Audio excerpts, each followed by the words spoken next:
Ok, dans cette vidéo, nous allons discuter le théorème de Taylor.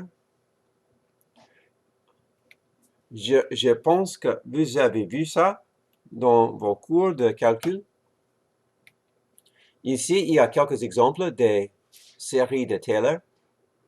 On a les fonctions cosinus, sinus, exponentielles, en forme d'un polynôme infini, ou on peut dire une série infinie.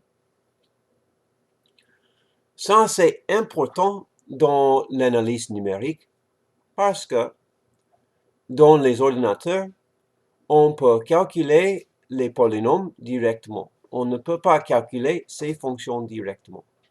Dans les ordinateurs, dans le chip qui fait des calculs dans l'ordinateur, on peut faire les opérations arithmétiques, plus, minus, multiplication, division. Donc, on peut calculer cette série directement.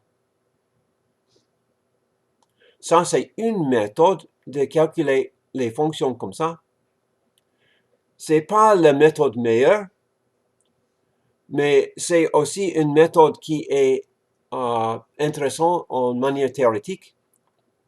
Par exemple, si je veux des valeurs pour sinus, quand x est très proche à 0, c'est peut-être suffisant de prendre seulement le premier terme ici, x. Ça, c'est l'approximation linéaire à cette fonction. Et quand nous faisons les approximations, c'est souvent le cas où on veut seulement les valeurs d'une fonction qui sont très proches à un point donné. Donc, on va voir que cette idée sera très importante dans les approximations que nous faisons.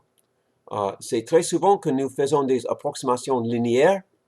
Cette x, c'est l'approximation linéaire à sinus x dans l'environ de x égale à 0.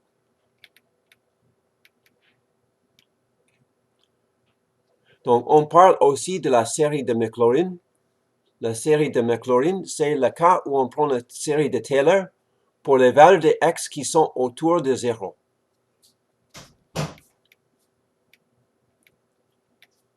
La formule générale pour la série Taylor, c'est comme ça. On peut voir ici qu'on évalue la fonction f de x plus h. Par exemple, j'ai mon ligne ici, c'est x. X plus h, c'est ici. Donc, h, c'est la différence entre x et x plus h. Donc, ce que nous devons savoir, c'est f de x, f' de x, f' de x. Ce sont tous les dérivés de la fonction à ce point particulier. Et pour trouver la valeur de la fonction à un autre point, ce n'est pas nécessaire de recalculer les dérivés, mais c'est un polynôme dont h est la distance entre ce point fixé x et le point d'évaluation x plus h.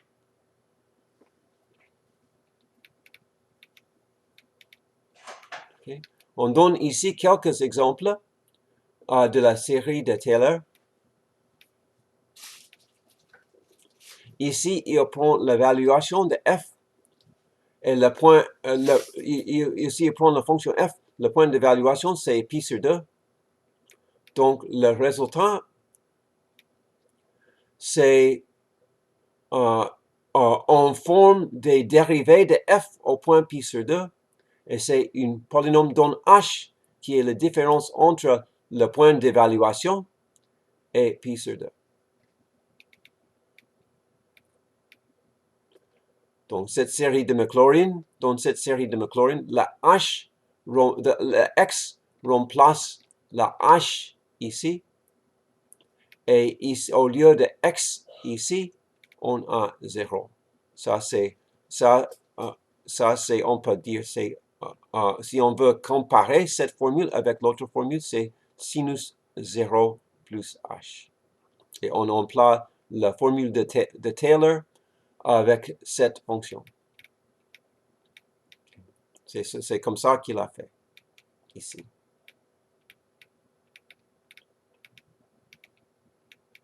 Donc, nous devons aussi discuter les erreurs. Quand on fait une approximation, c'est très important aussi de savoir combien exact est cette approximation. Donc, ici, on a une expression pour f de x plus h. Nous avons vu ça déjà, cette expansion. Mais nous avons ici une expression pour l'erreur. Cette approximation n'est pas exacte, il y a une erreur et la formule pour l'erreur, c'est ici. L'erreur dépend sur l'ordre des dérivés maximal. Si je prends n dérivés, l'erreur dépend sur le dérivé n plus 1 de f. Mais ces dérivés, c'est évalué à un point dans l'intervalle entre x et x plus h. Le problème, c'est qu'on ne connaît pas ce point.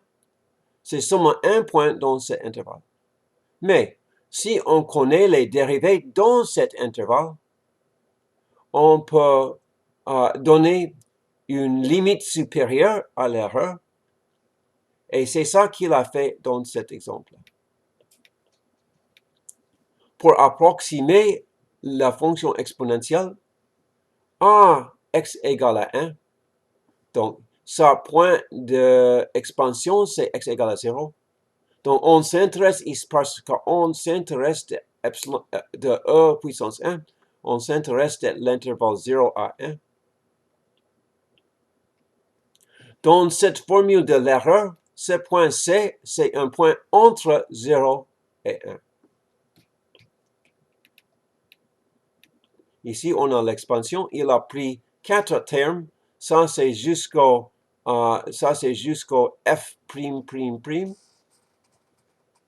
Donc, l'erreur va dépendre sur la quatrième dérivée.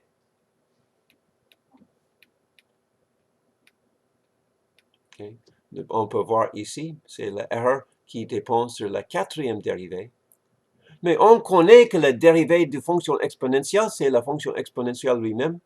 Donc, on connaît que l'erreur, c'est exponentielle puissance c sur 24 pour quelques points c entre 0 et 1. On ne connaît pas le c, mais on connaît que cette expression est limitée entre ces deux bornes. Donc, je peux savoir que l'erreur, c'est inférieur à cette limite ici. Et ça, c'est utile. Donc, j'ai une idée de l'exactitude de mon approximation. Okay, je fais un autre exemple qui est simulé. L'erreur dans l'approximation. Donc, maintenant, je vais vous faire voir une feuille de calcul qui fait la série de Taylor et vous montre aussi l'erreur dans l'approximation.